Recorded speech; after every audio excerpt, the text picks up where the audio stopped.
Hey folks, it's Matt once again, coming at you with a group of random reviews that I wanted to do, and after the King Kong reviews. This first one being of this movie, From Paris with Love. A very nice guy named Sawney Beane had sent me quite a few stuff, Blu-rays, and as did the video and was looking through it, I'm like, oh my god, I haven't seen this film in a while. I had it on DVD, so looked great on Blu-ray. This is a film that came out in 2010. I forgot how fun this movie was. It's a very underrated film. Definitely one of the more underrated action films to come out in a while. This was the follow-up to Taken by the director Pierre Morel. Taken was around 2008, 2009, somewhere around there. And this came out 2010. And sadly, this bombed, and bombed badly. So kind of hurt Pierre Morel's career. And then a few years later, he did The Gunman with Sean Penn, which was disappointing. I didn't hate the film. There's elements I liked, Sean Penn's acting, some other stuff, but overall, it was disappointing. Like, I bet it was okay. It was alright, but definitely not to the caliber of Taken or this movie. And I think the director's first movie was District B13, I believe. Which, if that's the one I'm thinking of, I think it got remade to Brick Mansions. If that's the case, I actually like Brick Mansions more, but I like Paul Walker. I like him in that movie. But anyway, getting back to this. It was sad this film bombed so badly, because this is such a fun film. The first 15, 17 minutes, maybe be like, huh, eh. Because the one issue I have is Jonathan Rhys Meyers. Watch him, he's alright. I could deal with him. I've seen worse, like Joe Kinnaman. The Taylor Lautner, Robert Pattinson, what the hell is his name, from Twilight, who was in Cosmopolis. I've seen a lot worse. But, if this guy was Carl Urban, or Paul Walker, or Thomas Jane, or some other guy, I think that would have been better. Like, I could see Paul Walker playing this role a lot better than Jonathan Rhys Davies. A solid film. That'd be interesting too. That'd be a very different movie, but that'd be Jonathan Rhys Meyers. Holy shit, Salah's in this. No, wrong guy. Because in the first 15, 17 minutes, you get Jonathan Rhys Meyers' character. He's methodical, and he's a serious guy. He's his personal aide to the U.S. ambassador in France, but he wants a shot at special ops. And he has a girlfriend. And in the first 15, 17 minutes, you're kind of like, okay. This guy, if people hate him, I don't blame you. I think he's average. But then he's got to go to customs to meet his new partner. Because they're short on agents, so you don't help out, and you don't drive this guy around. And that guy is John Travolta. And when he enters the picture, literally when he enters the picture, the movie goes. And it does not stop until the end. And that's when it really hits its stride.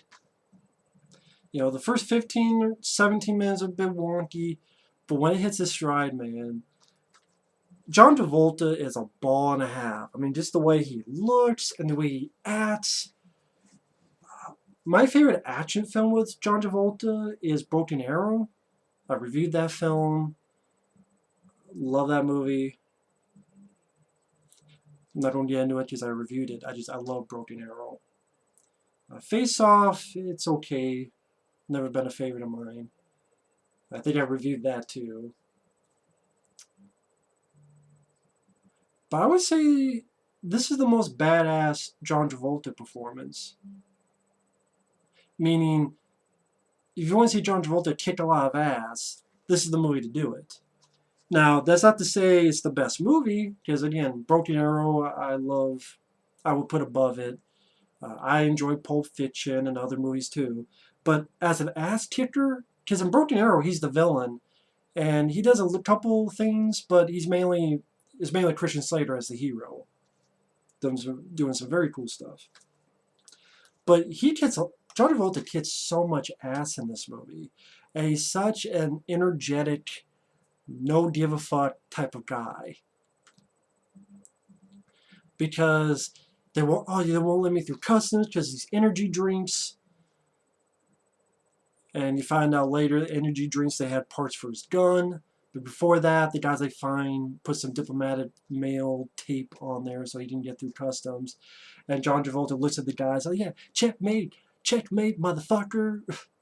And goes to this Asian restaurant, and then there's a shootout, shooting some guys. Hey, where's the info? He shoots the roof. Tons of fucking cocaine are pouring from the rooftop. I didn't kill you because I got a message for you to give him. Wax on, wax off. And then the guy goes, what the hell? Like, what are you, the Karate Kid? He's like, gives him something to think about. Throws him off balance. And he let the guy go to follow him. And they follow him to this place. And right when they park, they get mugged. And John Travolta's like, listen, we just had a badass shootout in an Asian restaurant. And you're worried about these guys? This is him talking to Jonathan Rhys Meyers. And John Travolta just beats these guys' ass. Beats the shit out of them. He takes a piece of a gun, hits it right in a guy's throat, stabs him with it. He takes something, gets a guy off his feet, smacks a guy in the face, breaks a guy's neck. And throughout the action scenes, there is a little bit of handheld that it doesn't need, but it's done better than a lot of other movies, like The Green Zone, or Taken 2, or Taken 3. Those are very bad examples. Some of the Bourne films, to me, those are much worse examples of handheld or shaky cam. This is tolerable. And then there's some scenes that don't have that at all, which I appreciate. And even after killing him, he's like, you tell me that wasn't some impressive shit. Just, John Travolta is having so much fun. He's having a ball. If you're a John Travolta fan, you need to see this. I don't give a fuck what he's into, Scientology or what. He's a good actor in this movie, and he did a great job with his role. And again, when he's 15, 17 minutes in, I keep repeating this, because then it does not stop. It's like, okay, we're driving, there's a shootout in an Asian restaurant. Okay, then a little bit fighting these muggers.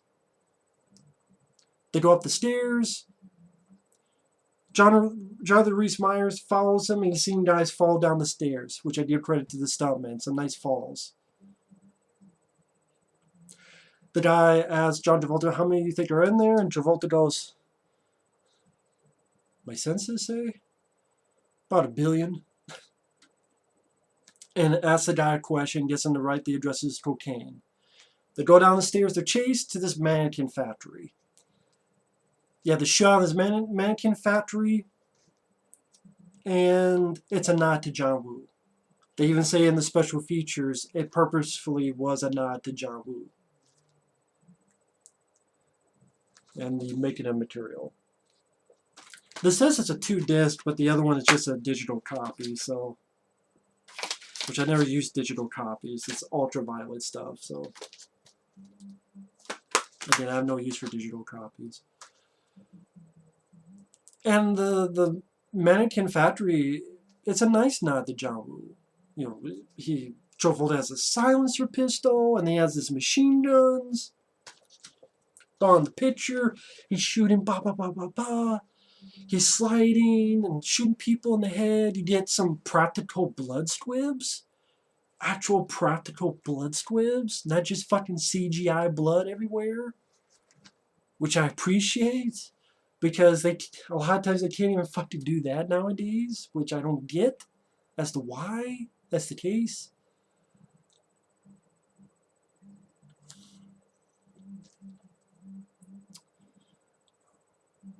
And this whole time, since that Asian restaurant, he makes Jonathan Rhys Meyers carry this vase full of cocaine. He makes him carry it wherever they want.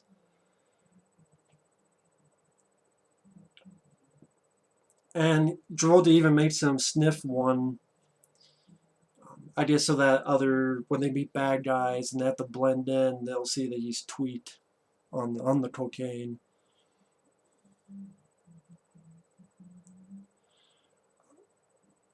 And he tells him that this whole thing, I told you, is about this senator or this person's daughter that got overdose of cocaine and drugs, and we're supposed to shut him down. No, it's about terrorists, and they finance it with drugs, and we gotta find out what they're up to. So right after that whole factory gun battle bit, they go into this room to watch her launder money, and there's pounding on the door. And Travolta tells him, shoot them. Whoever it is, shoot them. Of course, Jonathan Rhys Meyers doesn't do it. He gets the shit kicked out of him. And Travolta's looking. He's staring at Ben, looking. Boom, boom. Next time I tell you, shoot the fucker. Shoot the fucker. I'm just having a ball. I love, it's such a badass character. And nice to see John Travolta play this type of ass kicker. I love it. They follow the guys. They get this eye in the sky thing to tell them where to go. They have a conversation on Star Trek. And John Travolta asks this guy, so Kirk or Spock? And Jonathan Rhys Meyers goes, Uhura. That made me chuckle. So there's some fun bits of dialogue that made me laugh, I must admit. That at least made me chuckle.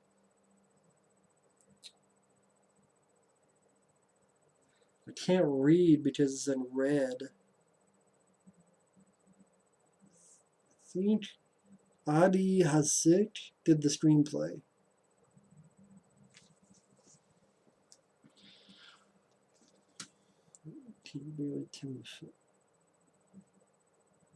Based on a story by Luc Besson. Okay. This one, Luc Besson. Well, I didn't see his new stuff, so I can't say. I love The Fifth Element, but there's some stuff he was involved with, like Colombiana. This is a lot better than fucking Colombiana and some of that crap, in my opinion.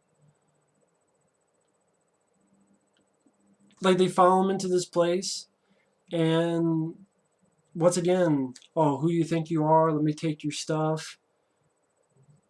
And Travolta goes, hey, I want to buy some drugs. And Jonathan Rhys Meyers goes, well, they're not going to sell it to us because if you have a certain amount, like 5 kilos, you go to jail and you're in there for a long time. Oh, really? He looks at Jonathan Rhys Meyers, looks at the vase, makes the guy drop the vase, so all this cocaine is on the ground, so no one wants to be near it because they don't want to be arrested, so everyone runs off. And I'm like, oh, that was really smart of Travolta.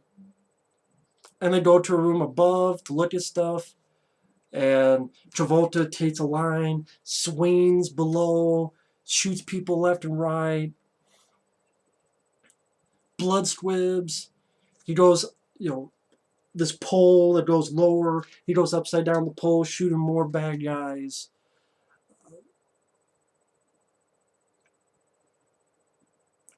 And it's like, how many got out? A couple, okay. Let's see, it's about 54 seconds to get down there. Maybe 5 seconds across the lobby. And he makes a bomb and he sees the car where the bad guys are going to go in. And he times it and he drops the bomb so it lands when the bad guys get there, kills them. I thought that was I haven't really seen that done too often. I thought, again, it made me give a chuckle.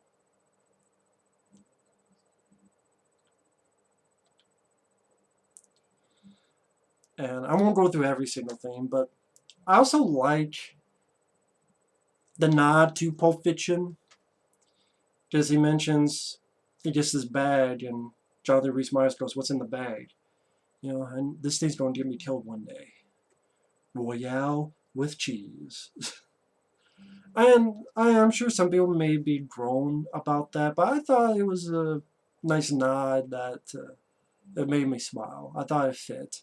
To certain where it took place in, I thought it fit. Uh, I thought it was pretty funny.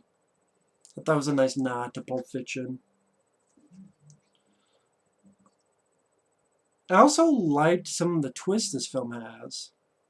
I mean, of course, spoilers. I've been spoiling the whole thing, but special spoilers for the third act, starting now, for those who do want to see it. Warning you right now. I remember the first time I saw this, I did not know they were going to go with the idea that Jonathan Rhys Meyers' girlfriend, his fiance, is a sleeper agent, and she's with the bad guys. Because they're having dinner, Travolta, Jonathan Rhys Meyers' fiance, and this other girl. Travolta sees that she gets this phone call. The other girl, she says a word. Oh, she's this person that's not here. So that's what we're supposed to be looking for. Shoots her, has a gun on her. You find out that the fiance. I just because a lot of them they go on the typical the girlfriend gets captured or the girlfriend gets kidnapped, the girlfriend gets or the fiance gets usually a kidnapping. And nowadays you probably wouldn't see that because sadly they would go that's too much against women. Oh, women? Of course, the women had to be the bad person. Of course, the women had to be the villain, secretly a villain. I'm like, and if it's equality, anyone can be a villain. I'm just saying that's what some people would react like. Let's face it. It's true.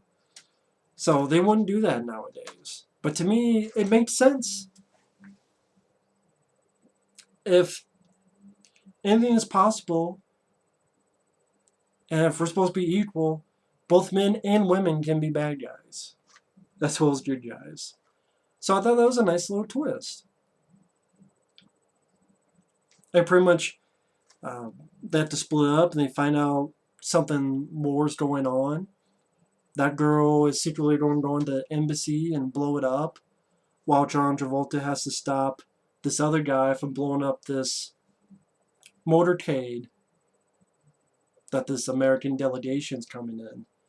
So interesting type of chase scene, car chase, where John Travolta has his bazooka and has one shot, so he's trying to get the perfect shot in order to blow the guy up. Again, sort of a different take on the car chase, while Jonathan Rhys Meyers goes in and tries to find the suicide bomber.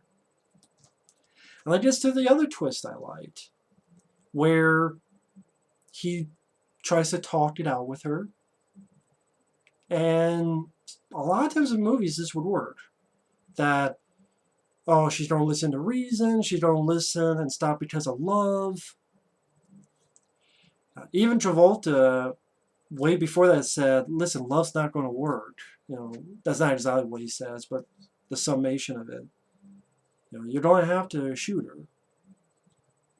And again, I do see a lot of movies going with, oh, she does back down, or she does quit, or she does, or she does, someone thinks she's going to do it, and she gets killed, and we feel bad. But she does try to blow it up anyway. It doesn't work. So he does have to shoot her in the head. And again, nowadays, I don't think they would do that because, you can't treat a woman that way. As stupid as that sounds, that's what would happen. But I thought, wow, I liked that they went in that direction. It made it at least a little bit different. Just a little bit. And I appreciated that. So those couple little twists, I thought was honestly more clever than the movie's critics would give credit to. So I really enjoy this film. I would say it's one of the better action films in the past 10 years. Not one of the best. I mean, I would put Rambo 4 above it. I would put John Wick 1 and 2 above it. I would put Dread 3D above it. But this is still a damn good flick, and I would say an underrated gem. an underrated gem. No one talks about this film. It would have been cool to see this get a franchise. Another guy, JW Universe, he did a nice review of this film. I know he's a fan of the movie. Uh, I put a note on this on Facebook about this movie. In the comments, there are other people who are fans of this movie. So if you're a fan of this movie, jot down as to why you enjoy the movie. Because this film deserved a lot more, and sadly, it bombed, and it didn't deserve it. Which again, you get people like, well, if it bombed, that means it wasn't a good movie, and I'm thinking that's the worst thinking you could do. Because if that's what you believe, you're gonna miss out on a lot of good movies. Because you mean Dread 3D did not do well, so do you think Dread 3D is a bad movie? If you do, cool. But if you don't, then that defeats your argument. Anyway, badass John Travolta, a lot of fun action sequences and shootouts, practical blood squibs, some nice twists on the plot, fun script. I thought the dialogue made me chuckle quite a few times. And again, maybe the first 15, 17 minutes a bit wonky. And Jonathan Rhys Meyers, I would have picked someone like Paul Walker or Carl Urban or maybe even Thomas Jane or someone as a second instead of Jonathan Rhys Meyers. But I could deal with him. He's average. And after that 15, 17 minutes, the movie just goes at a rapid fire pace. A lot of action, a lot of chuckles, and again, underrated action film. Deserved a lot more than it got. Wish this got in a sequel. It's always hard when people ask, what movies do you wish had sequels? Because then, my mind goes blank. Then I'm like, okay, Tango and Cash 2, Dread 2, Doom 2, and you can improve on whatever you didn't like in the previous Doom film. Because, okay, there's room for improvement. This would be on that list too. From Paris with, or From London with Love. From Tokyo with Love. That would have been cool. From Tokyo with Love. From China with Love. You get John Woo to direct the sequel. I would see that. He's worked with him on Face Off and Broken Arrow. Hey. Anyway, thanks for watching. Take care, and we will see you later. Bye-bye.